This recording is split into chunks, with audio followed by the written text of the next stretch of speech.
On May 8, 1846, the first major battle of the Mexican-American War was fought on the plains of Palo Alto, in present-day Texas. That day, the American commander, General Zachary Taylor, met a much larger Mexican force led by General Mariano Arista. Despite Taylor's victory at Palo Alto, he failed to break the Mexican blockade of the road leading to Fort Texas, where 500 American personnel were under intense Mexican pressure. In these episodes, we will cover the Battle of Palo Alto, fought on what was then disputed territory between Mexico and the United States. At the conclusion of this mini-series, we will understand the significance of the Battle of Palo Alto and learn how the Americans' ingenious and innovative employment of field artillery gave them a significant edge against the Mexican Army of the North.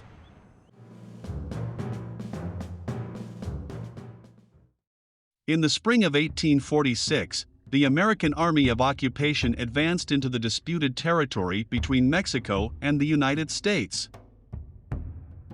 On March 24, Zachary Taylor and his men captured the small Mexican town of Port Isabel and established a supply depot. A few days later, the United States Army advanced until they reached the north shore of the Rio Grande on March 28.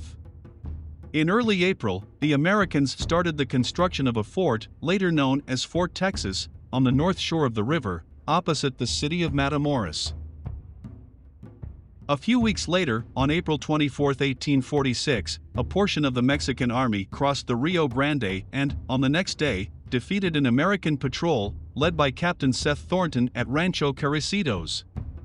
This event, known as the Thornton Affair, marked the start of active military operations in the war. When Taylor was informed of the recent American defeat, he sent a message to James Polk stating, "Hostilities may now be considered as commenced." The Mexican commander, General Mariano Arista, moved most of his army to the north shore of the Rio Grande on May 1, 1846. His plan was to station his forces between Taylor and his supply depot at Port Isabel. This would have forced Taylor to move his army out of the security of Fort Texas and fight in the open. Taylor anticipated the Mexican moves and left for Port Isabel on May 1, 1846, to secure additional supplies and reinforcements.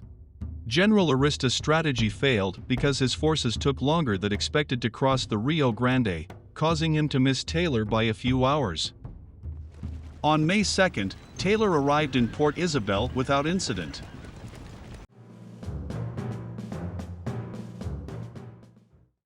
Taylor left 500 men at Fort Texas under the command of Major Jacob Brown. On May 3, Mexican artillery, located on the south shore of the Rio Grande, opened fire against Fort Texas on the opposite side of the river. Taylor, who was now in Fort Isabel, understood that he would eventually need to go back to Fort Texas in order to lift the Mexican encirclement and bring additional supplies. But it would not be that easy. Arista's Army of the North was waiting for Taylor, and this time they would not miss the opportunity to confront the Americans and hopefully expel them from the disputed area.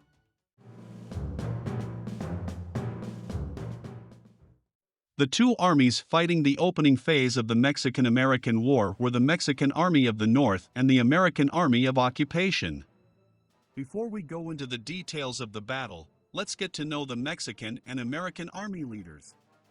The commander of the Mexican Army of the North was General Mariano Arista. He was born on July 1802 in San Luis Potosí, then part of New Spain. At the age of 11, he enlisted in the army as a cadet. He later participated in the Mexican War of Independence, fighting the Mexican insurgents. In 1821, he switched sides and supported the independence of Mexico. Arista fought in the Pastry War, defending Veracruz against France, where he was made a prisoner of war. After his release in January 1839, he continued to serve in the Mexican Army. Before the Mexican-American War, Arista occupied himself with expeditions against hostile indigenous tribes in northern Mexico and against Texas, which Mexico considered a rebellious territory. When the United States annexed Texas in late 1845, and tensions between the United States and Mexico were leading to war, General Arista made considerable efforts to secure the frontier and increased the division under his command to 6,000 men. He then obeyed an order from President Mariano Paredes to step down from his command, retiring to an hacienda that Arista owned close to Monterrey. It was there, though, that he received another order to return to active duty in April 1846, as news arrived that American forces under the command of Zachary Taylor were threatening Matamoros. After the Battle of Resaca de la Palma, Mexico's government recalled Arista, and he was removed from command. After the war, Arista ran for president and won. Arista took office in January 1851. Mariano Arista resigned as president of Mexico in January 1853. In April, Santa Anna returned to power and Arista was expelled from Mexico. Arista later moved to Europe, where he died in August 1855. Zachary Taylor was born in Barboursville, Virginia, in November 1784. He was the commander of the Army of Occupation during the opening stages of the Mexican-American War and later became the 12th President of the United States. Taylor was born into a prominent family of plantation owners who moved westward from Virginia to Louisville, Kentucky, in his youth. He was commissioned as an officer in the U.S. Army in 1808 and made a name for himself as a captain in the War of 1812. He climbed the ranks of the Army, establishing military forts along the Mississippi River, and entered the Black Hawk War as a colonel in 1832. His success in the Second Seminole War attracted national attention and earned him the nickname Old Rough and Ready. In 1845, during the annexation of Texas, President James Polk dispatched Taylor to the Rio Grande in anticipation of a battle with Mexico over the disputed Texas-Mexico border. The Mexican-American War broke out in April 1846, and Taylor defeated Mexican troops commanded by General Mariano Arista at the battles of Palo Alto and Resaca de la Palma, driving Arista's troops out of the disputed territory. Taylor then led his troops deeper into Mexico, where they defeated Mexican troops commanded by Pedro de Ampudia at the Battle of Monterrey. Defying orders, Taylor led his troops further south and, despite being severely outnumbered, defeated the Mexican forces under General Antonio Lopez de Santa Anna at the Battle of Buena Vista. Most of Taylor's troops were transferred to the command of Major General Winfield Scott, and he was ordered to take a defensive stance for the rest of the war. After the war, the Whig Party convinced a reluctant Taylor to lead its ticket in the 1848 presidential election. He won the general election alongside New York politician Millard Fillmore. Taylor died suddenly of a stomach disease on July 9, 1850, with his administration having accomplished little aside from the ratification of the Clayton-Bulwer Treaty and having made no progress on the divisive issue of slavery.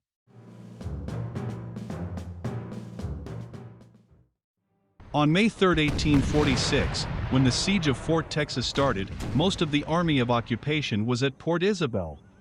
The distant rumble of the guns firing could be heard by Taylor and his men. Taylor realized that the fortification on the shore of the Rio Grande was in danger of being captured by the Mexican army. Taylor had two options. The first was to depart immediately to help the garrison at Fort Texas. This option had some drawbacks. Taylor's army had just arrived in Fort Texas the day before, therefore, his forces were tired. On top of that, the Port Isabel fortifications were not complete, and Taylor could not risk having his main supply depot fall into Mexican hands. Additionally, Taylor was expecting supplies and reinforcements, including a few extra artillery pieces. The second option was to wait in Port Isabel until his forces rested, the fortifications could be completed, and reinforcements arrived.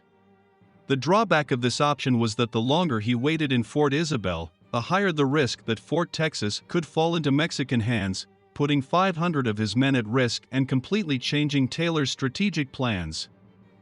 Before taking a decision on what was the best strategy, Taylor wanted to know the situation at Fort Texas. On May 3rd, he sent Captain Samuel Walker with orders to establish communication with Major Jacob Brown at Fort Texas. Walker and 6 Texas Rangers departed on May 3rd, escorted for some time by Captain Charles May and a company of dragoons. Aside from escorting Samuel Walker, Captain May was instructed to locate the main body of the Mexican army and report back to Taylor. Samuel Walker arrived at Fort Texas in the early hours of May 4th, after evading Mexican sentries along the way. Later that day, Captain May returned to Fort Isabel and informed Taylor that the Mexican army remained in waiting near Palo Alto. Due to the presence of Mexican patrols in his route, Captain Walker could not return to Fort Isabel at the agreed time. Finally, on May 4th, just before sunset, Captain Walker departed towards Fort Isabel.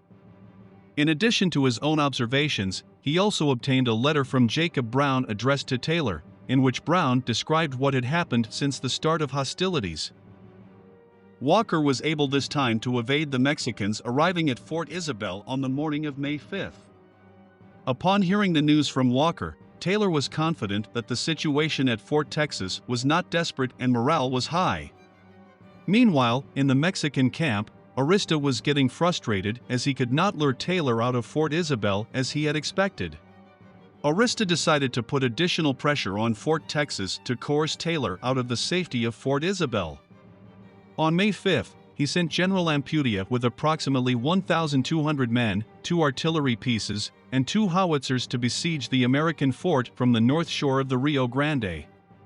Arista instructed Ampudia to cut off any attempts by the Americans to breach the blockade.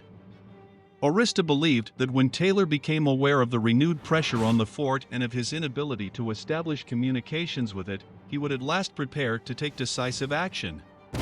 If Taylor did not, the undersupplied troops in the earthwork would be forced to surrender in a matter of days, and Mexico would emerge from the episode with some level of success.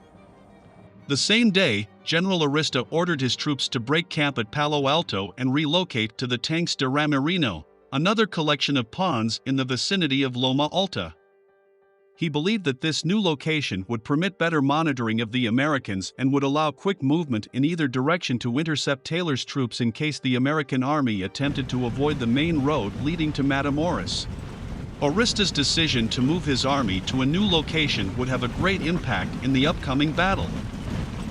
At this point, the stage was set for the Battle of Palo Alto.